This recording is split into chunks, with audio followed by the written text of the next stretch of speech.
ಇರಾನ್ನ ಬಿಟ್ಟರೂ ಪರವಾಗಿಲ್ಲ, ಲೆಬನಾನ್ ಮಾತ್ರ ಬಿಡಲ್ಲ ಅಂತ ಹೇಳಿ ಇಸ್ರೇಲ್ ಟೊಂಕ ಕಟ್ಟಿ ನಿಂತಿತ್ತು. ಆದರೆ ಈಗ ಮಹತ್ವದ ಕದನ ವಿರಾಮ ಎರಡೂ ದೇಶಗಳ ನಡುವೆ ಘೋಷಣೆಯಾಗಿದೆ. ಇಸ್ರೇಲ್ ಇದರಲ್ಲಿ ಟಾರ್ಗೆಟ್ ಮಾಡಿದ್ದದ್ದು ಲೆಬನಾನ್ನ ಕೆಲವೊಂದಷ್ಟು ಭಾಗವನ್ನ ಕಬ್ಜಾ ಮಾಡಿಕೊಂಡಿದ್ದಂಥ ಹೆಜ್ಬುಲ್ಲಾ ಉಗ್ರರನ್ನು. ರಾತ್ರಿಯಿಂದಲೇ ಲೆಬನಾನ್ನಲ್ಲಿ ಕದನ ವಿರಾಮ ಜಾರಿಯಾಗುತ್ತೆ.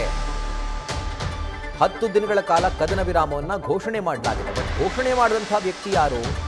ಅಮೆರಿಕ ಅಧ್ಯಕ್ಷ ಡೊನಾಲ್ಡ್ ಟ್ರಂಪ್.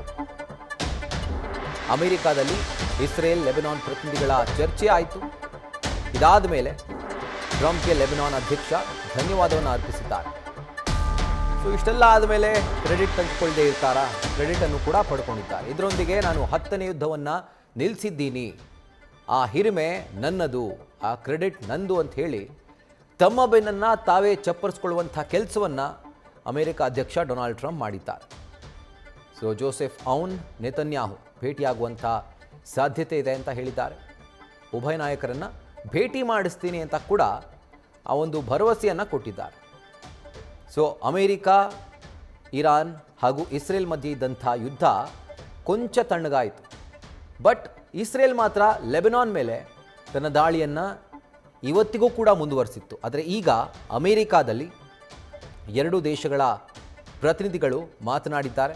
ಲೆಬನಾನ್ನ ಪ್ರತಿನಿಧಿಗಳು ಜೊತೆಗೆ ಇಸ್ರೇಲ್ನ ಪ್ರತಿನಿಧಿಗಳು. ಸೊ ಒಂದು ಮ್ಯೂಚುವಲ್ ಅಗ್ರಿಮೆಂಟ್ನಲ್ಲಿ ಈ ಕದನ ವಿರಾಮಕ್ಕೆ ಎರಡೂ ದೇಶಗಳು ಒಪ್ಪಿಗೆಯನ್ನು ಸೂಚಿಸಿದ್ದಾವೆ. ಬಟ್ ಈಗ ಈ ಕದನ ವಿರಾಮವನ್ನು ಘೋಷಣೆ ಮಾಡಿದ್ದೇನೋ ಆಗಿದೆ, ಆದರೆ ಇಸ್ರೇಲ್ ಇದ್ರ ಪ್ರಕಾರ ನಡ್ಕೊಳ್ಳುತ್ತಾ ಅನ್ನೋದೇ ಪ್ರಶ್ನೆ. ಯಾಕಂದರೆ ಒಂದು ಕಡೆ ಅಲ್ಲಿ ಪಾಕಿಸ್ತಾನದಲ್ಲಿ ಮಾತುಕತೆ ಆಗ್ತಿದ್ದಂತಹ ಸಂದರ್ಭದಲ್ಲೇ ಇಸ್ರೇಲ್ ಬೆನ್ನತ್ತಿ ದಾಳಿ ಮಾಡಿತ್ತು.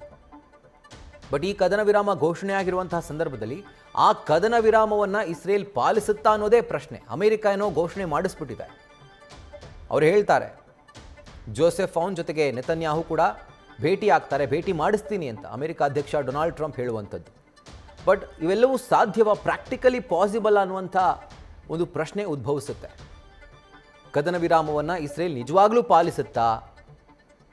ಪಾಲಿಸಿದರೆ ಒಳ್ಳೆಯದು, ಪಾಲಿಸಿಲ್ಲ ಅಂತಂದರೆ ಇಸ್ರೇಲ್ಗೆ ಒಳ್ಳೆಯದು. ಈ ಥರ ಇದನ್ನು ವ್ಯಾಖ್ಯಾನ ಮಾಡಬಹುದಷ್ಟೆ.